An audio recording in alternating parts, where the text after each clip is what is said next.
Good day everyone! Meron tayong product na i-review today, ang Bello Acne Pro Pimple Patch. Well, kung mababasa nyo, free.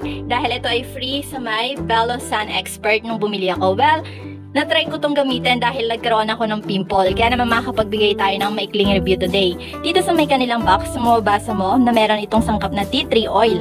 Kaya nakakatulong ito para madry agad ang ating pimple. Meron din itong dalawang size, 11mm and 13mm. Parehong tag 12 pieces.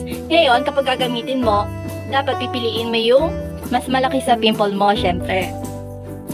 And sa may likod, mababasa mo yung kanilang direction. So, kailangan mag-wash ka muna ng iyong face at saka dapat dry yung iyong skin.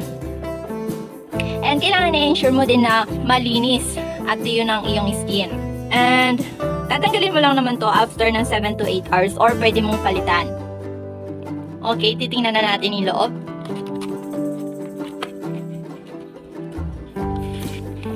Tara! So, white lang naman siya, wala naman siyang color. So, hindi naman halata sa may skin mo. Ito yung isa. Ayan, so isa pa lang yung nababawas ko.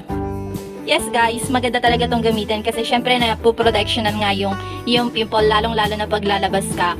Madaming alikabok sa labas. Well, kapag nag-patch ka nito, mapuprotect nga yung ating skin.